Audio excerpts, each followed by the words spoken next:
Assalamu alaikum wa rahmatullahi wa barakatuh.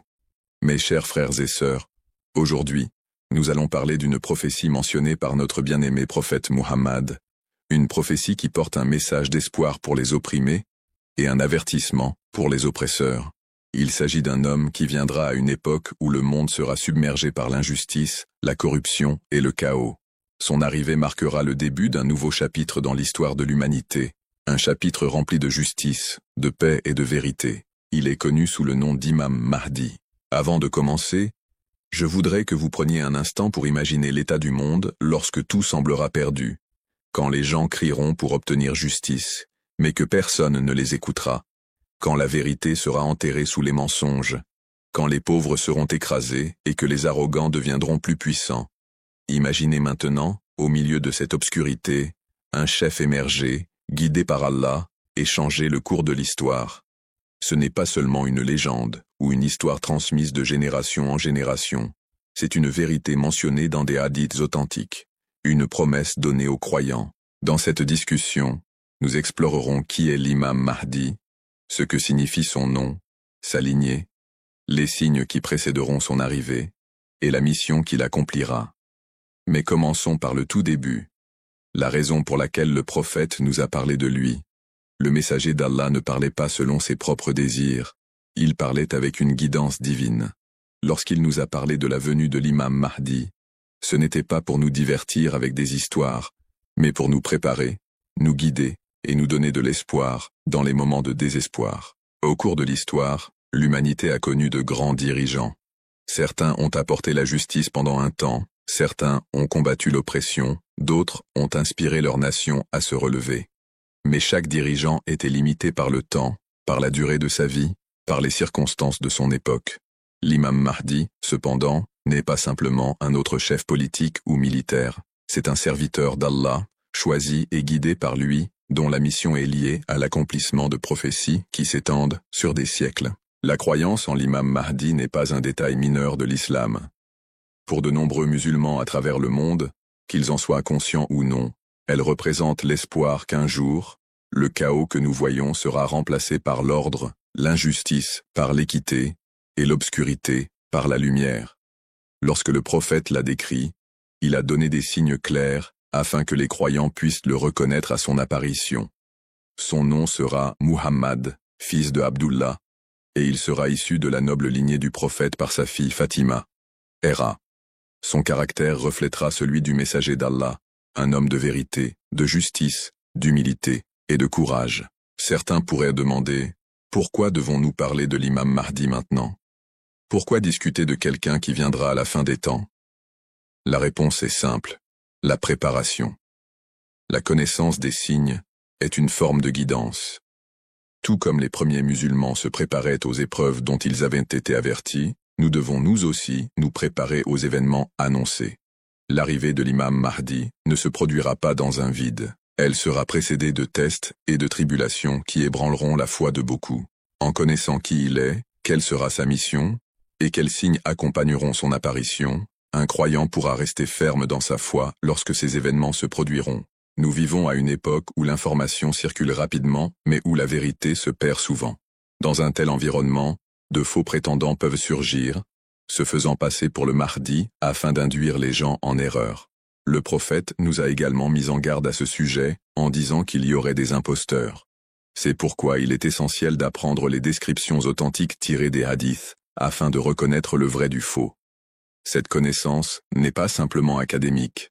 Elle peut faire la différence entre suivre le chemin de la vérité ou tomber dans la tromperie. Au fur et à mesure que nous avançons dans ce sujet, je veux que vous réfléchissiez profondément. Il ne s'agit pas de prédire des dates ou de spéculer sur les événements actuels. Il s'agit de comprendre une promesse d'Allah et de son messager. Il s'agit de renforcer nos cœurs pour que, lorsque le moment viendra, nous ne soyons pas pris au dépourvu. La venue de l'imam Mahdi fait partie du plan divin d'Allah, et chaque croyant a un rôle à jouer dans ce plan, même avant son apparition. Dans la prochaine partie, nous explorerons la signification du titre « Mahdi » et pourquoi il a une importance si profonde. Mais avant d'y arriver, rappelons-nous, notre devoir n'est pas d'attendre passivement, mais de vivre de telle manière que, s'il apparaissait demain, nous serions prêts à nous tenir à ses côtés. Le nom Mahdi lui-même porte un sens qui va bien au-delà d'un simple titre. En arabe, Mahdi signifie « le bien guidé ». Ce n'est pas un nom donné par les gens par respect ou par amour, c'est une description de sa réalité. Il sera guidé directement par Allah dans ses décisions, sa compréhension, sa mission et sa direction. Tout au long de l'histoire humaine, nous avons vu des dirigeants compétents, intelligents ou même sages. Mais le Mahdi sera guidé avec une précision divine. Sa guidance ne viendra pas d'une expérience politique ou d'une éducation mondaine. Ce sera une guidance qui ne vient que d'Allah.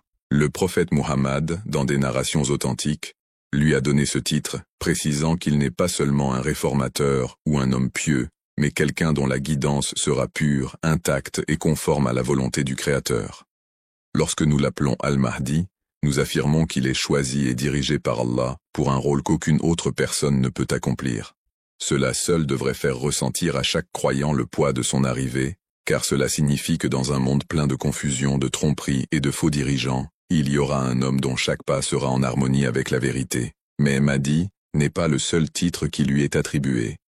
Dans diverses traditions islamiques, on l'appelle aussi Al-Qaïm, ce qui signifie « celui qui se lèvera ». Ce titre reflète le moment où il se dressera contre les vagues d'oppression et de corruption, refusant de rester silencieux lorsque la vérité sera attaquée. C'est un titre d'action. Il ne guidera pas seulement par des paroles, mais par une direction ferme et une justice effective. Un autre titre qui lui est donné est Al-Hujja, signifiant « la preuve ». Cela nous rappelle que sa présence elle-même sera une preuve de la promesse d'Allah, un signe pour les croyants, et un témoignage contre ceux qui le rejetteront, malgré les signes clairs.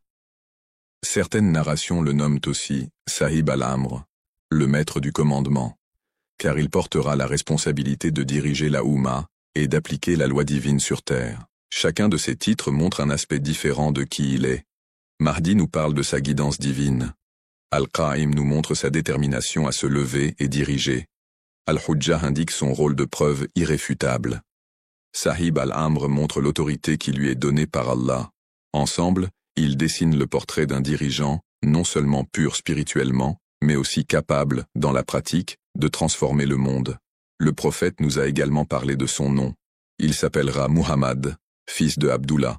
Ce n'est pas un hasard. Son nom reflète celui du prophète Muhammad, et le nom de son père reflète celui du père du prophète. Ce lien est à la fois symbolique et prophétique. Il relie directement l'imam Mahdi à l'héritage du messager d'Allah.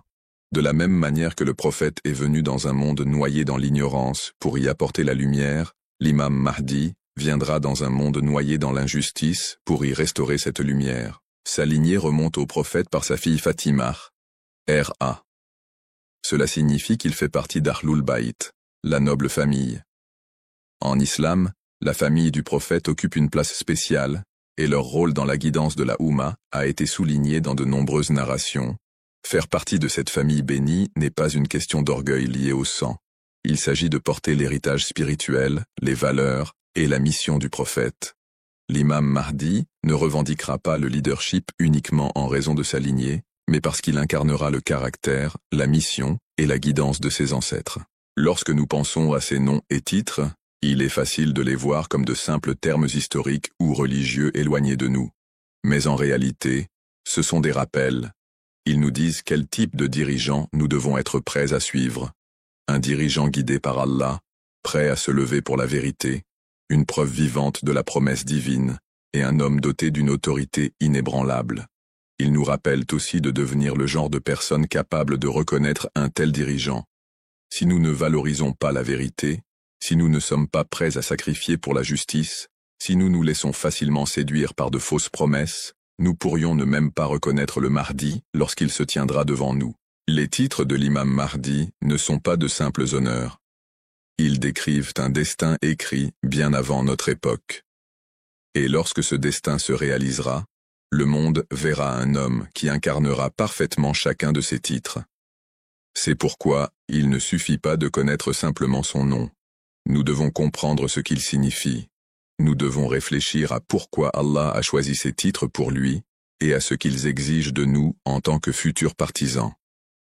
Dans la prochaine partie, nous entrerons dans les détails de sa naissance et de sa jeunesse, une histoire entourée de secrets, de protection divine et d'événements qui l'ont préparé à la mission monumentale qui l'attend.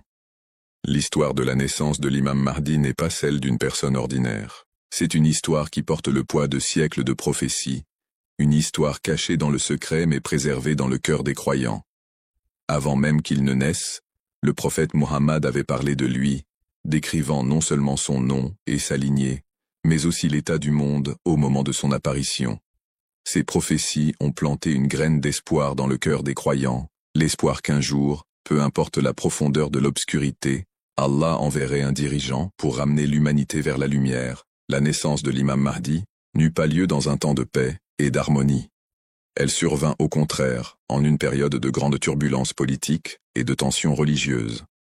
Les dirigeants de l'époque se méfiaient de toute prophétie annonçant un chef choisi par Allah, craignant qu'une telle figure ne menace leur pouvoir. C'est pourquoi la famille du Mahdi dut le protéger dès le moment de sa naissance. Il n'était pas rare que les tyrans surveillent de près les descendants du prophète, en particulier ceux issus de la lignée de Fatima, R.A., car ils connaissaient les hadiths qui parlèrent de la venue du Mahdi. Son père était l'imam Hassan al-Askari, R.A., un homme connu pour sa piété, son savoir et sa fermeté face à l'oppression. Sa mère, selon de nombreux récits historiques, était une femme noble et vertueuse, parfois appelée Nargis, dont l'histoire de vie est en elle-même remarquable. Tous deux portaient la lourde responsabilité d'élever un enfant qui changerait un jour le cours de l'histoire, mais ils portaient aussi celle de le protéger contre ceux qui voudraient lui nuire avant que sa mission ne commence. On raconte que la naissance de l'imam Mahdi fut tenue si secrète que même certains proches parents ne le surent pas sur le moment. Ce secret n'était pas dû à la peur des gens en général, mais à la nécessité. Les autorités avirent des agents et des informateurs surveillant constamment la maison de l'imam Hassan al-Askari, R.A. Le moindre signe de l'existence d'un héritier mâle pouvait être perçu comme une menace pour l'État, et les dirigeants n'auraient pas hésité à éliminer un tel enfant. Imaginez le poids de cet instant. Un enfant venant au monde, non pas dans un palais de confort, mais dans un foyer entouré de suspicions et de dangers. Pourtant, cet enfant n'était pas à plaindre, car dès sa naissance, il était sous la protection spéciale d'Allah. Des narrations rapportent qu'une lumière emplit la pièce au moment de sa naissance, et que ses premiers mots furent des expressions de foi et de louange envers Allah. Ce n'étaient pas des événements ordinaires. C'étaient des signes pour ceux qui comprenaient qu'il ne s'agissait pas d'un enfant ordinaire. Dès ses premiers jours, le Mahdi fut entouré par les enseignements du Coran et de la Sunna, nourri par l'amour de ses parents et la sagesse de l'Ahlul Bayt. Son père, l'imam Hassan al-Askari, R.A., savait que son temps sur terre était compté, et il consacra donc ses efforts à préparer son fils pour la tâche monumentale qui l'attendait. Cette préparation ne portait pas sur le pouvoir mondain ou la politique. Elle visait à lui inculquer la compréhension profonde de la justice, de la compassion et de la guidance divine dont il aurait besoin en tant que leader de la Ummah. La maison où grandit l'imam Mahdi était modeste, mais emplie de savoir. Des savants, des étudiants et des compagnons de confiance de l'imam Hassan al-Askari, R.A., s'y réunissaient souvent pour discuter de questions de foi et des défis auxquels la communauté musulmane faisait face. Même enfant, le Mahdi absorbait ces discussions, montrant une attention et une compréhension bien au-delà de son âge. C'était comme s'il était né avec un cœur prêt à porter les fardeaux de toute la Oumma. Mais son enfance était loin d'être insouciante. Les menaces venant des autorités étaient constantes.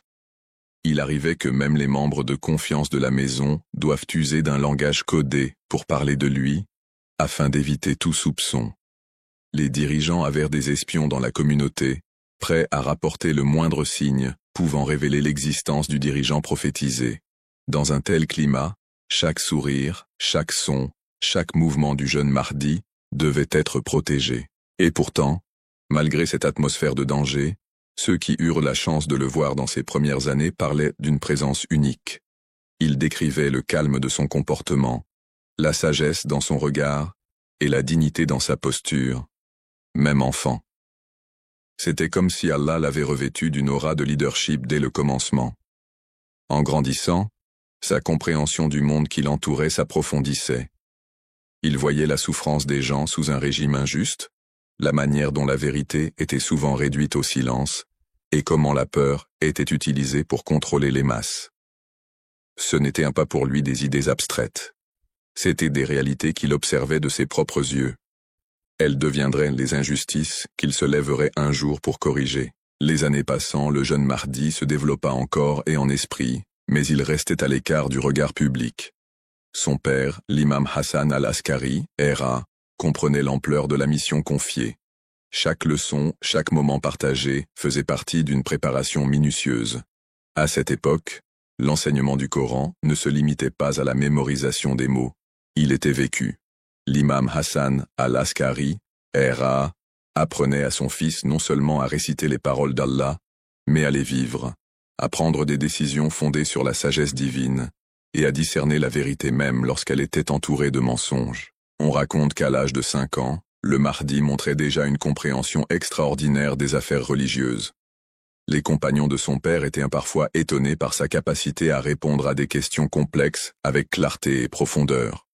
C'était comme si la sagesse de siècles entiers coulait en lui.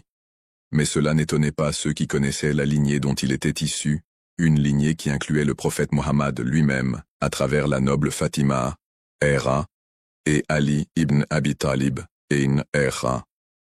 La lignée était bénie, mais plus encore l'était la guidance divine promise par Allah à son serviteur choisi. En public, cependant, son identité restait cachée. Il ne se promenait pas librement dans les marchés, ni ne jouait ouvertement avec les autres enfants dans les rues. Ce n'était pas par manque d'amour ou de soin, mais parce que chaque pas hors de la sécurité de sa maison comportait un risque d'exposition. Les autorités surveillaient sans relâche.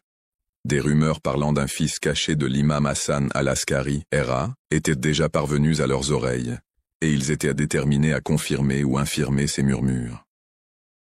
Malgré cette réclusion, le cœur du jeune Mahdi restait lié au peuple. Par les enseignements de son père et les histoires qu'il entendait, il comprenait leurs épreuves. Il connaissait les veuves privées de justice, les orphelins ignorés par les riches, et les savants réduits au silence pour avoir dit la vérité. Ce n'était pas pour lui des récits lointains, il faisait partie de la réalité qu'il était destiné à changer. Un aspect remarquable de sa jeunesse était la manière dont Allah le protégeait du mal. À plus d'une reprise, les autorités tentèrent de découvrir sa présence. Des espions essayèrent de s'infiltrer dans la maison, se faisant passer pour des serviteurs ou des visiteurs, espérant apercevoir l'enfant. Mais chaque fois, leurs efforts échouèrent. Parfois, ils arrivaient trop tard. D'autres fois, ils repartaient sans se rendre compte qu'ils avaient été dans le même lieu que le Mahdi. C'était comme si un bouclier divin le dissimulait à ceux qui voulaient lui nuire. Des compagnons de confiance de l'imam Hassan al-Askari, R.A., racontent avoir eu la permission de rencontrer le jeune Mahdi. Ils parlaient de sa politesse, de son calme, et de la manière dont il se tenait avec une autorité silencieuse. L'un d'eux décrivit comment, même enfant, son regard semblait percer le mensonge, comme s'il pouvait voir les intentions derrière les paroles. De telles qualités ne s'enseignent pas, ce sont des dons d'Allah, signe de son rôle futur. Le lien affectif entre le père et le fils était fort, mais il portait aussi une conscience silencieuse que leur temps ensemble pourrait être court. L'imam Hassan al-Askari, R.A., savait que le moment fixé par Allah viendrait, celui où le Mahdi devrait poursuivre sa mission sans la présence physique de son père. C'est pourquoi il lui donnait souvent des conseils en privé, des paroles destinées à le guider à travers les épreuves à venir. Ces conversations étaient plus qu'un conseil parental. Elles représentaient la transmission d'un dépôt sacré. Sa mère, elle aussi, joua un rôle essentiel dans la formation de ses premières années. Elle lui inculqua l'humilité et la compassion, lui rappelant que le leadership n'est pas une question de pouvoir, mais de service. Elle lui racontait des histoires sur le prophète et ses compagnons, comment ils vivaient simplement, comment ils servaient les faibles, et comment ils défendirent la justice même dans la difficulté. Pour elle, le Mahdi n'était pas seulement son fils, il était la réponse à des générations de prières. À mesure qu'il grandissait, le Mahdi devenait de plus en plus conscient du climat politique qui l'entourait. Il comprenait que les dirigeants de son époque ne cherchaient pas à servir le peuple, mais à préserver leur propre autorité. Cette conscience ne l'emplissait pas de peur. Au contraire, elle lui donnait un sens plus profond de sa mission. Il savait que sa vie n'était pas destinée au confort ou à la facilité, mais à la lutte pour rétablir la justice dans le monde. Et pourtant, il y eut aussi des instants d'innocence. En compagnie sûre, il riait, jouait, et profiter des joies simples de l'enfance. Ces moments étaient rares, mais il rappelait qu'avant que le poids de la destinée ne repose entièrement sur ses épaules, il était encore un enfant choyé par une famille aimante. C'est durant ces années formatrices que les signes de son leadership commencèrent à apparaître plus clairement. Même parmi des personnes plus âgées et plus expérimentées, il montrait une capacité à apaiser les différends, à parler avec une sagesse dépassant son âge, et à inspirer la confiance. Ce n'était pas un leadership cherchant des partisans pour un gain personnel. C'était celui qui attire les gens parce qu'ils se sentent vus, compris et valorisés. Mais l'heure de l'épreuve approchait. La pression politique sur l'imam Hassan al-Askari, R.A., augmentait. Les autorités renforçaient leur surveillance, et les murmures sur le « fils caché » devenaient de plus insistants. Pour le Mahdi, cela signifiait que la vie qu'il avait connue, protégée, bien que confinée, allait changer d'une manière qui marquerait le début de sa véritable mission.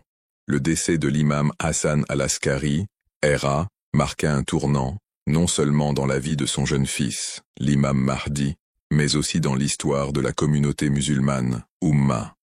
Jusqu'à cet instant, le Mahdi vivait sous la protection attentive de son père, dissimulé aux yeux des dirigeants tyranniques qui craignaient l'accomplissement de la prophétie. Mais avec le départ de l'imam Hassan al-Askari, R.A., de ce monde, l'équilibre délicat qui avait maintenu le Mahdi en sécurité était sur le point de basculer complètement. L'année était 260 AH, 874 EC. Le climat politique était tendu, les dirigeants abbassides agités, et la maison de l'imam constamment surveillée. La mort de l'imam Hassan al-Askari, R.A., n'était pas simplement la disparition d'un chef religieux, c'était un événement que les autorités considéraient comme une opportunité. Depuis des années, elles soupçonnaient qu'il avait un fils caché. Un fils qui, selon les hadiths, se lèverait un jour pour remplir la terre de justice. Avec le père disparu, elle croyait pouvoir enfin découvrir cet enfant et mettre fin à la prophétie avant qu'elle ne s'accomplisse. Les funérailles de l'imam Hassan al-Askari, R.A., furent elles-mêmes entourées de suspicions. Des agents de l'État y assistèrent, non par respect, mais dans l'espoir d'apercevoir des signes d'un héritier. Ils interrogèrent les membres de la famille, questionnèrent les serviteurs, et tentèrent même de fouiller la maison. Ce qu'ils ne réalisaient pas, c'est que le plan divin était déjà en action. Le Mahdi avait été dissimulé, protégé de leur portée par des moyens à la fois pratiques et miraculeux. Cette décision de dissimulation n'était pas soudaine. Elle avait été annoncée et préparée à l'avance. Le prophète Muhammad avait parlé d'un temps où le Mahdi serait caché aux yeux du public et que cette période mettrait la foi des croyants à l'épreuve. Cette dissimulation, ou gaïba, se déroulerait en deux phases. La première étant la petite occultation, gaïbat et sougra, durant laquelle le Mahdi maintiendrait encore une communication avec ses fidèles par l'intermédiaire de représentants de confiance. La sagesse derrière cette dissimulation était multiple. Sur le plan matériel, elle était nécessaire pour sa protection. Les dirigeants de l'époque n'auraient pas hésité à tuer tout descendant du prophète qu'ils percevaient comme une menace pour leur autorité. Sur le plan spirituel, c'était une épreuve de foi. L'absence d'un chef visible révélerait la sincérité des croyants, ceux qui resteraient fermement attachés aux enseignements de l'Ahlul Bayt sans supervision directe, et ceux qui vacilleraient dans les moments d'incertitude. Le moment de la disparition du Mahdi ne fut pas un événement public spectaculaire. Ce fut une transition silencieuse et délibérée. Dans les jours qui suivirent le décès de son père, le jeune imam ne fut vu que par une poignée des compagnons les plus fiables, des individus dont la loyauté était au-dessus de tout soupçon et dont le cœur était lié à la vérité. Ces personnes joueraient un rôle crucial durant la petite occultation, servant de lien entre l'imam caché et la communauté plus large. Pendant cette période, les autorités abbassides intensifièrent leurs efforts. Elles placèrent la famille de l'imam Hassan al-Askari, R.A., sous surveillance, contrôlèrent les visiteurs et offrirent même des récompenses pour toute information sur l'enfant. Malgré ces mesures, le Mahdi resta hors de leur portée. Des récits circulèrent parmi les fidèles, affirmant qu'il avait été vu disparaître miraculeusement d'endroits où il se trouvait quelques instants plus tôt, ou qu'il apparaissait soudainement à certaines personnes avant de disparaître à nouveau. Qu'elles soient prises littéralement ou symboliquement, ces histoires renforçaient la conviction qu'Allah protégeait activement son serviteur élu. La petite occultation servit ainsi à la fois de protection et de préparation. Elle protégeait la vie de l'imam tout en préparant la communauté à une période où il serait absent beaucoup plus longtemps, la grande occultation. Mais, dans cette première phase, il y aurait encore un lien. 4 représentants spéciaux, appelés Nawab al-Arba'a, les 4 députés, chargés de maintenir le contact entre l'imam caché et ses fidèles. Le premier de ces députés fut Abu Amr Uthman ibn Saïd al-Asadi, compagnon de confiance de l'imam Hassan al-Askari, IRSIA, et de l'imam Ali al-Hadi, IRSIA. Avant lui, Abu Amr était connu pour sa discrétion et sa loyauté inébranlables. Sa sélection comme premier représentant n'était pas un hasard. Sa vie entière l'avait préparé à ce rôle. Parfois déguisé en marchand d'huile, il utilisait son commerce pour transmettre secrètement des messages, collecter la zakat et le khomz, et apporter les directives de l'imam aux croyants.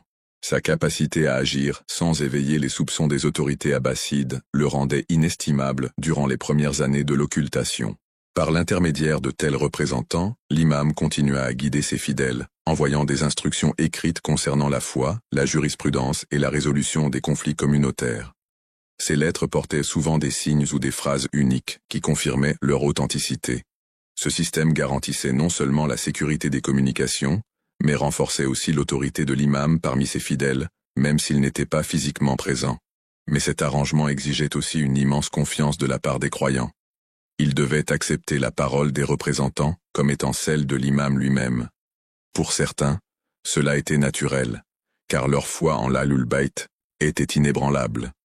Pour d'autres, c'était une épreuve, un test qui révélait la profondeur ou la faiblesse de leur engagement. Après qu'Abu Amr Uthman ibn Saïd al-Asadi eut servi fidèlement comme premier représentant, vint le moment de transmettre la fonction à un autre. Cette transition ne reposait pas sur des liens familiaux, une influence politique ou une ambition personnelle, elle était directement désignée par l'imam lui-même. Le second député fut Abu Ja'far Muhammad ibn Uthman al-Amri, fils du premier représentant. Ayant grandi au service des imams, il possédait non seulement la loyauté et la sagesse nécessaires à un tel rôle, mais aussi l'expérience pratique acquise aux côtés de son père dans des missions secrètes. Sous la direction d'Abu Ja'far, le réseau de communication entre l'imam caché et ses fidèles devint plus structuré. Des lettres et messages, connus sous le nom de tawqiyat, furent envoyés avec des instructions précises sur les questions religieuses, les obligations financières et les conseils moraux. Le langage de ces lettres était souvent empreint de sagesse, et elles portaient un sceau ou une formule unique attestant leur authenticité. La discrétion d'Abu Ja'far était légendaire. Malgré la surveillance accrue des dirigeants abbassides, il réussit à agir pendant des décennies sans jamais révéler l'emplacement ou les déplacements de l'imam. On raconte souvent l'histoire d'un riche croyant qui souhaitait remettre une somme importante de khums, impôt religieux, à l'imam. Il aborda Abu Ja'far avec des doutes, se demandant si son offrande parviendrait vraiment à son destinataire. Abu Ja'far accepta les fonds, mais revint plus tard avec une lettre de l'imam qui non seulement remerciait le donateur, mais mentionnait aussi des détails privés de sa vie, des choses que seul le donateur et Allah pouvaient connaître. Cette confirmation miraculeuse dissipa tous les doutes, renforçant la confiance des croyants en leur chef caché. Après le décès d'Abu Ja'far en 305 AH, la fonction de député fut confiée à Abu al-Qasim Hussain ibn Ruh al-Naubarti. Sa nomination surprit certains, car il ne faisait pas partie du cercle immédiat des précédents députés, mais le choix de l'imam était intentionnel. Abu al-Qasim était un homme à la fois profondément spirituel et politiquement intelligent. La famille Naubarti avait de l'influence à la cour abbasside, et cette connexion lui permit de naviguer habilement dans un environnement dangereux. Sa capacité à dialoguer avec des savants, des marchands et même des hommes politiques sans éveiller les soupçons fit de lui un représentant efficace durant une période particulièrement tendue de l'occultation. Ce fut durant son mandat que surgirent plusieurs débats théologiques concernant la nature de la dissimulation du Mahdi. Certains savants doutaient qu'un chef désigné par Allah puisse rester caché si longtemps. En réponse, Abu al-Qasim transmit de puissantes lettres de l'imam, rappelant aux croyants que les plans d'Allah ne sont pas limités par les attentes humaines. Tout comme le prophète Moussa, A.S., fut protégé du regard de Pharaon malgré ses recherches incessantes, le Mahdi était lui aussi sous la protection divine jusqu'au moment fixé pour son apparition. Le quatrième et dernier député de la petite occultation fut Abu al-Hassan Ali ibn Muhammad al-Samari. Sa période de service fut plus courte que celle de ses prédécesseurs, mais elle fut marquée par un événement d'une importance capitale, l'annonce de la future grande occultation, Ghaibat et Kubra. Dans sa dernière lettre à al-Samari, l'imam l'informa qu'il n'y aurait plus de députés désignés après lui et que les croyants devraient désormais chercher conseil auprès des savants qui préservent les enseignements de l'Ahlul Bayt. Cela marqua la fin de la petite occultation en 329 AH, 941 EC, et le début d'une période beaucoup plus longue durant laquelle l'imam resterait caché sans communication directe. Pendant ces décennies de petite occultation, la communication secrète entre l'imam et ses fidèles ne se limita pas aux lettres écrites. Parfois, l'imam apparaissait à des individus de confiance en rêve, offrant guidance et réconfort. D'autres fois, il rencontrait quelqu'un en personne dans des circonstances extraordinaires, de manière à ce que l'individu soit certain de son identité, tout en étant incapable d'expliquer comment la rencontre avait eu lieu. Ces expériences devinrent des souvenirs précieux et des sources de motivation puissantes pour ceux qui luttaient pour garder la foi en cette période difficile. Les croyants furent soumis à de nombreuses épreuves durant cette période.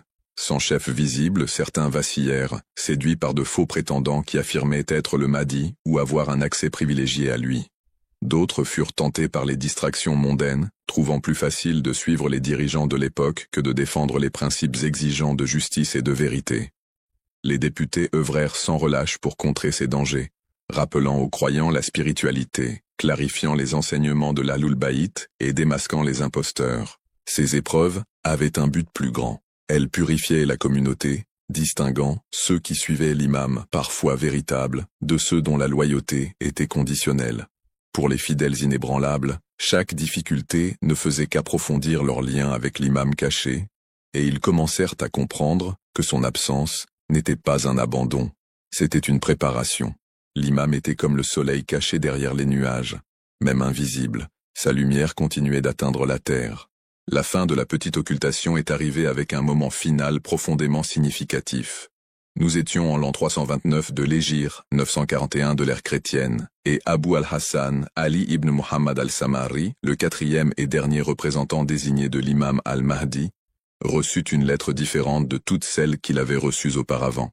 Ce n'était pas un message concernant un différend particulier, ni une directive sur la distribution de l'aumône, ni une instruction pour résoudre une question de croyance. Cette lettre portait une annonce qui allait changer le cours de l'histoire islamique. La lettre disait « Au nom d'Allah, le tout miséricordieux, le très miséricordieux. Ô Ali ibn Muhammad al-Samari, qu'Allah augmente la récompense de tes frères à ton sujet, car tu mourras dans 6 jours. Prépare-toi et ne désigne personne pour te succéder après toi. L'occultation complète a maintenant commencé, et il n'y aura pas d'apparition jusqu'à ce qu'Allah le permette, et cela sera après une longue période, lorsque les cœurs se seront endurcis, et que la terre sera remplie d'injustice. Quiconque prétend me voir avant l'apparition de Soufiani et l'appel venant des cieux est un menteur et un imposteur. Il n'y a de force et de puissance qu'en Allah, le Très-Haut, le Très-Grand. Ceci fut la dernière communication directe de l'imam par l'intermédiaire d'un représentant désigné. Elle était concise, mais ses implications étaient immenses. Pendant des décennies, la communauté musulmane avait compté sur ses délégués comme pont vers l'imam caché.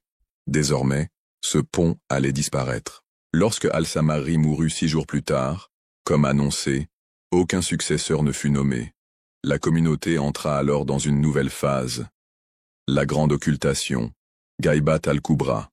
C'était une période sans aucun intermédiaire infaillible désigné. Les croyants disposaient toujours des enseignements de l'imam, du Coran, des traditions rapportées du prophète et de l'Ahlul Bayt, ainsi que de la guidance des savants dignes de confiance, mais le canal direct était désormais fermé. Pour beaucoup, cette transition fut brutale. Durant la petite occultation, même s'ils ne pouvaient pas rencontrer l'imam personnellement, ils savaient qu'il existait quelqu'un pour transmettre leurs paroles et rapporter sa réponse. À présent, cette certitude laissait place à la réalité d'une absence prolongée. Ce n'était pas simplement la disparition d'un chef, c'était une nouvelle épreuve spirituelle, appelée à durer des générations. La grande occultation signifiait que la présence de l'imam serait totalement cachée jusqu'au moment qu'Allah aurait décrété pour son retour.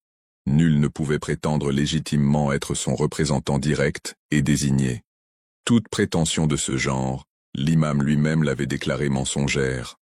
Les croyants devaient donc chercher conseil auprès de ceux qui étaient les plus savants en religion, des érudits qui consacraient leur vie à comprendre et appliquer les enseignements du Coran et de l'Ahl al-Bayt. Cette absence n'était pas un abandon. Elle faisait partie d'un plan divin. Le prophète Muhammad avait prédit qu'il viendrait un temps où le Mahdi resterait invisible si longtemps que certains diraient « il est mort » ou « il est parti ».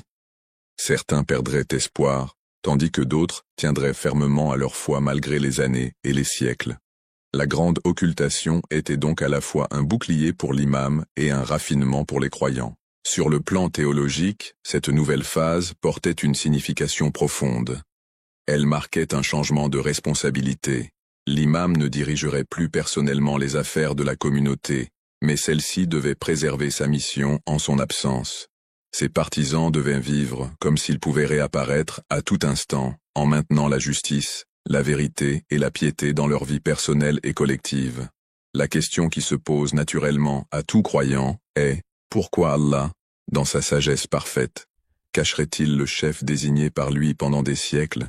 Pour beaucoup, diriger implique visibilité, un guide qui parle, arbitre les différends et commande publiquement.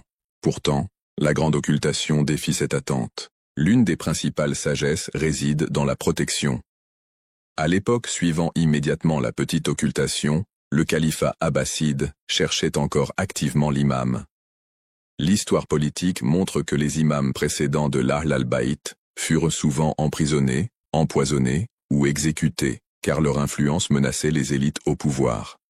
Or, la mission du Mahdi est d'apporter une transformation mondiale, la fin totale de la tyrannie et l'établissement de la justice divine sur terre.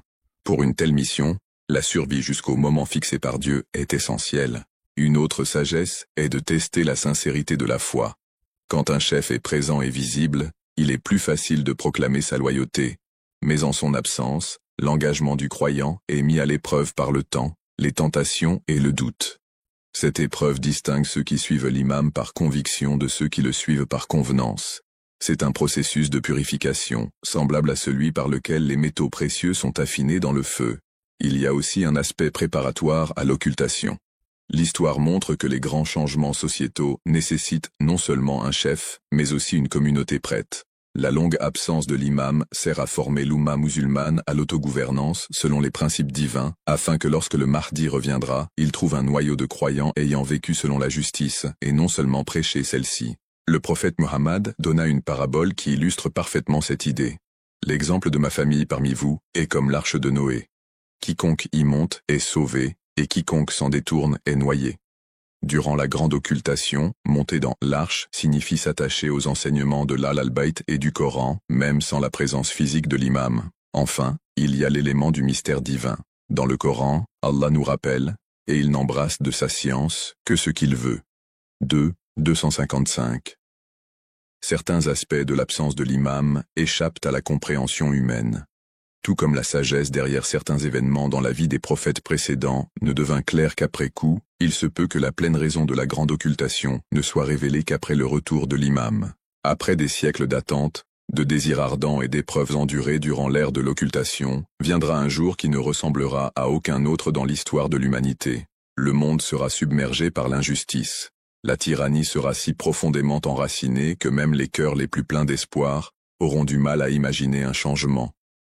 Pourtant, au milieu de cette obscurité, un ordre divin descendra, et l'imam caché recevra la permission de se lever. Ce ne sera pas un événement soudain, isolé, connu seulement de quelques-uns, ce sera un moment orchestré par la volonté divine, portant le poids de la prophétie et la promesse de chaque messager venu avant lui. L'imam apparaîtra à la Mecque, à un moment où le sanctuaire sacré sera entouré de tensions et de troubles. Il se tiendra près de la Kaaba, sa présence à la fois impressionnante et empreinte d'humilité, son visage illuminé par la lumière de la guidance. Vêtu simplement, sans les apparats de la royauté terrestre, il s'adressera au peuple avec les paroles de vérité, les invitant à se joindre à lui dans la mission de restaurer la justice sur terre. Les premiers à le reconnaître seront les croyants les plus pieux et les plus érudits, ceux qui auront passé leur vie à étudier les signes, à s'attacher fermement aux traditions et à préparer leur cœur pour cet instant précis. Un groupe de 313 partisans loyaux, égal en nombre aux combattants de Badr, se rassemblera autour de lui depuis les 4 coins du monde. Ce ne seront pas des disciples ordinaires, ce seront des hommes et des femmes d'une foi, d'une sagesse et d'un courage exceptionnels, chacun choisi par décret divin. Leur loyauté ne sera pas achetée par la richesse ou le pouvoir. Elle sera enracinée dans leur croyance inébranlable en la cause de la vérité. Avec eux à ses côtés, l'imam fera serment à la Kaaba, promettant de guider l'humanité selon la voie pure du prophète et des Ahlul Bayt. La nouvelle de son apparition se répandra rapidement. L'appel céleste miraculeux, entendu à travers le monde, ne laissera aucun doute aux justes, bien que les forces du mensonge commencent immédiatement leur campagne de mensonge et de résistance. Les dirigeants oppressifs du monde verront en lui la fin de leur domination et comploteront pour écraser son mouvement avant qu'il ne gagne en force. Des armées seront mobilisées, la propagande sera déclenchée et des alliances seront formées pour l'arrêter. Mais l'ascension de l'imam sera inarrêtable, car il ne s'agit pas d'une rébellion politique née de l'ambition, mais d'une révolution désignée par Dieu. Ses premières actions ne seront pas des conquêtes territoriales, mais des conquêtes des cœurs. Il établira la justice dans des régions depuis longtemps oubliées par les puissants, restaurera les droits des opprimés et apportera la paix là où des générations n'ont connu que la guerre. Les pauvres, les marginalisés et les sans-voix trouveront en lui un protecteur qui non seulement parlera en leur nom, mais agira avec détermination en leur faveur. Son gouvernement sera fondé sur la miséricorde et l'équité, mais inébranlable dans la défense de la vérité. Ceux qui pensaient que la religion ne pouvait pas se dresser face au pouvoir moderne seront témoins de sa force inégalée lorsqu'elle sera incarnée par une direction divine. L'imam affrontera directement les oppresseurs, démantelant les systèmes de corruption, brisant les chaînes de l'exploitation économique et tenant les tyrans pour responsables devant le peuple. Certaines des plus grandes batailles de l'histoire se dérouleront à cette époque, mais elles ne seront pas menées pour la domination, elles le seront pour libérer l'humanité de l'emprise de la tromperie et de l'injustice. Même ceux qui s'opposaient à lui au départ seront touchés par la clarté de sa mission et par la transformation morale indéniable qu'il apportera. À mesure que son mouvement s'étendra, les frontières perdront leur signification, et les nations s'uniront, non pas sous un drapeau, mais sous la bannière de la vérité. Les querelles ancestrales s'éteindront, les conflits de longue date prendront fin, et même le monde naturel reflètera l'harmonie de son règne. Les rivières couleront librement, la terre donnera ses bénédictions, et la vie prospérera là où régnait la stérilité. Le savoir ne sera plus le privilège de quelques-uns, mais l'héritage de tous, et l'ignorance, racine de tant de souffrances humaines, sera éradiqué. Ce ne sera pas une ère d'obéissance aveugle, mais de cœur et d'esprit éveillés. Les gens suivront l'imam, non parce qu'ils y sont contraints, mais parce qu'ils reconnaîtront en lui le reflet de chaque noble enseignement qu'ils avaient entendu, mais jamais pleinement vu incarné. Le monde comprendra enfin ce que signifie vivre sous la direction de quelqu'un qui est à la fois guidé par Dieu et profondément compatissant. Et tout commencera à ce moment précis, à la Kaaba, lorsque l'imam, longtemps caché, se présentera et déclarera, avec une certitude inébranlable, que le temps de la justice est venu. Depuis la cour sacrée de la Kaaba, la mission de l'imam s'étendra sur les terres, portée par ses compagnons choisis. Ce ne seront pas des généraux cherchant la gloire personnelle, mais des gardiens de la vérité agissant avec discipline, sagesse et compassion. Chacun d'eux sera envoyé dans des régions où l'injustice est la plus profonde, là où les cris des opprimés ont été ignorés depuis trop longtemps. Partout où ils iront, les populations verront un modèle de leadership entièrement nouveau, des dirigeants qui refusent les pots de vin, des juges incorruptibles et des gouverneurs vivant simplement parmi ceux qu'ils servent. Sa méthode ne sera pas d'imposer la foi par la force, mais de réveiller la fitra, l'inclination naturelle vers la vérité, présente en chaque cœur humain. Il s'adressera aux communautés dans leur propre langue, grâce au savoir qu'Allah lui aura accordé, et réglera des différends vieux de plusieurs siècles avec une justice si transparente que même d'anciens ennemis se réconcilieront.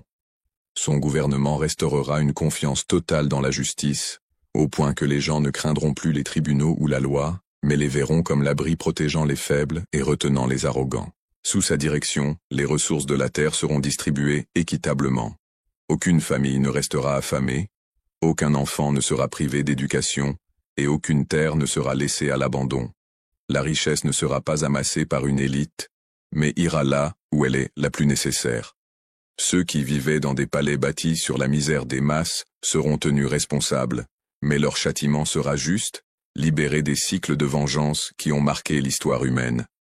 Le système de l'imam rétablira la confiance entre gouvernants et gouvernés, chose que le monde n'a pas connue depuis des siècles. À mesure que son influence grandira, la résistance des forces corrompues deviendra plus désespérée. Certains s'accrocheront à leur position de pouvoir, terrifiés à l'idée de perdre les privilèges qu'ils tenaient pour acquis. Ces adversaires tenteront d'exploiter les divisions, religieuses, ethniques et culturelles, mais l'imam répondra, non par davantage de divisions, mais par une unité si profonde qu'elle rendra leurs efforts insignifiants. L'appel à la justice franchira toutes les frontières, rappelant aux gens que leur humanité commune est plus grande que toute étiquette ou allégeance. La transformation ne sera pas seulement politique et sociale, elle sera aussi spirituelle. Les mosquées, églises, synagogues et temples ne seront plus des terrains de manipulation politique, mais de véritables lieux de culte, exempts de corruption. Les chefs religieux qui vendaient autrefois leurs paroles aux plus offrants se repentiront sincèrement ou perdront toute influence. La connaissance du divin sera accessible à tous et non cachée derrière des titres ou des cercles d'élite. Dans chaque ville, des centres de savoir prospéreront, alliant les sciences du monde matériel à la sagesse de la révélation. À l'époque de l'imam, même la notion de guerre changera. Les guerres ne seront pas menées par cupidité ou par soif de conquête, mais uniquement pour briser les chaînes de l'oppression et protéger les innocents. Quand la paix sera possible, il la recherchera sans hésitation. Lorsque le conflit sera inévitable, il sera mené avec rapidité, précision, et sans la cruauté aveugle qui a marqué les guerres humaines. Les prisonniers ne seront ni torturés ni humiliés, ils seront traités avec dignité, auront la possibilité de se réformer, et recevront la vérité s'ils sont prêts à l'entendre. L'ère qui suivra la réapparition de l'imam sera sans pareil dans toute l'histoire. Des générations entières grandiront sans jamais avoir connu la corruption de leurs dirigeants, ni la tromperie dans leurs lois. Le monde avancera selon un rythme d'équilibre, où chaque parti soutiendra l'autre, et où chaque décision, qu'elle soit prise dans le plus petit village ou la plus grande ville, sera guidée par la justice. Pour la première fois dans l'histoire connue, l'humanité vivra sans la crainte que le progrès de certains signifie la perte pour d'autres. Les villes ne s'agrandiront pas seulement en taille, mais en harmonie. Les routes seront construites, non pour séparer les quartiers, mais pour les relier. Les marchés prospéreront sans exploitation, et les foyers seront des lieux de sécurité pour tous. Le gouvernement de l'imam garantira que les ressources soient partagées de manière à ce que personne ne soit laissé pour compte. Les orphelins seront pris en charge comme s'ils étaient les enfants de chaque foyer, et les personnes âgées vivront dans la dignité, non pas cachée, mais honorées pour la sagesse qu'elles portent. Les arts et les sciences entreront dans un nouvel âge d'or. Les artistes ne seront plus contraints de servir la propagande politique, et les scientifiques ne travailleront plus en secret au profit de quelques-uns. La créativité sera une forme d'adoration, reflétant la beauté du dessein du Créateur, tandis que l'innovation sera dirigée vers la satisfaction des besoins de l'humanité, plutôt que vers sa destruction. Les savants collaboreront à travers le monde, partageant librement leurs découvertes, sachant que la valeur de la connaissance ne se mesure pas à son prix, mais au bien qu'elle apporte. Ce sera aussi un temps d'éveil spirituel profond. Les gens adoreront non par peur de la punition ou désir de récompense, mais par pur amour et reconnaissance de la vérité.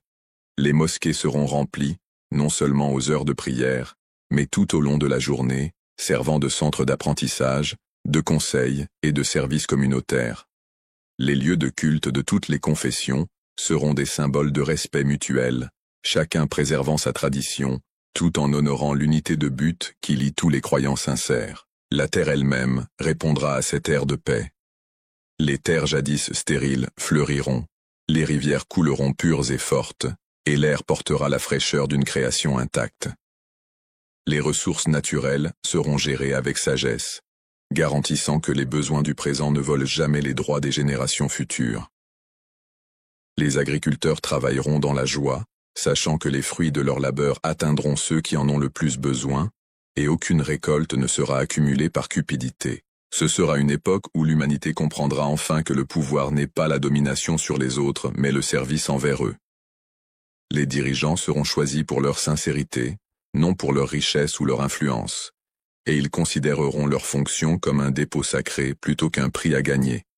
Les différends surgiront encore, car la nature humaine reste diverse, mais ils seront résolus rapidement et équitablement, sans les longues ombres de l'injustice qui ont jadis empoisonné des générations. Dans cette ère, le cœur humain guérira des blessures qu'il a portées pendant des siècles. La méfiance entre voisins disparaîtra, la peur de la trahison s'évanouira, et la générosité deviendra si naturelle que les gens donneront sans compter. La valeur d'une personne ne sera plus mesurée à ses biens ou à ses titres, mais à son caractère et à sa contribution au bien-être d'autrui. L'économie de cette époque reposera sur l'équité, non sur l'exploitation. Le commerce prospérera, mais sans tromperie ni manipulation. Les marchands ne cacheront plus les défauts de leurs marchandises, et les acheteurs ne chercheront jamais à tromper les vendeurs. La justice de l'imam rendra clair que la richesse est un dépôt, non un droit acquis, et que thésauriser est une forme d'oppression. Les marchés deviendront des centres de vie communautaire, non des champs de bataille pour le profit.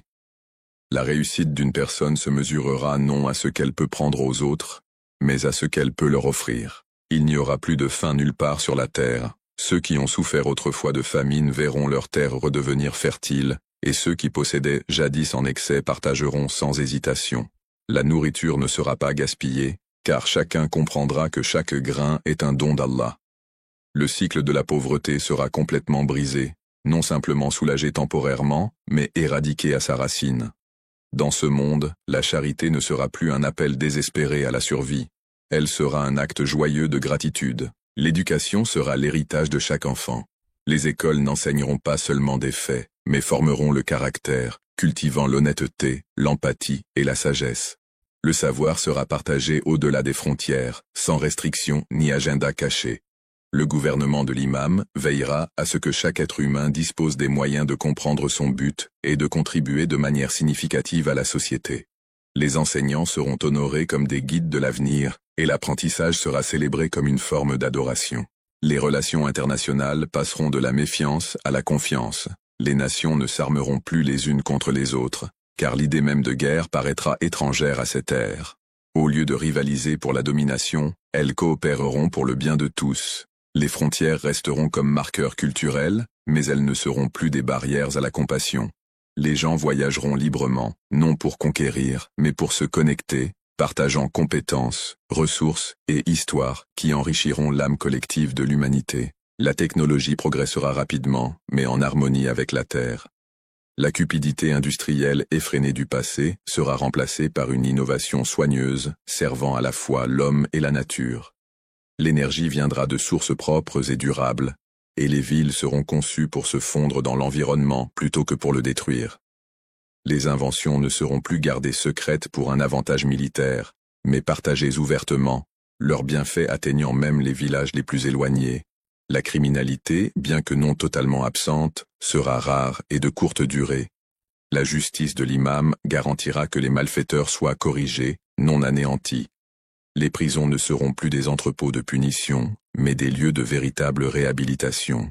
L'objectif sera toujours de restaurer la dignité de l'individu et de le réintégrer dans la société et non de l'isoler à jamais. Cette approche finira par guérir même ceux qui vivaient jadis dans la rébellion contre la vérité. L'état d'esprit collectif de l'humanité changera. Les gens ne penseront plus en termes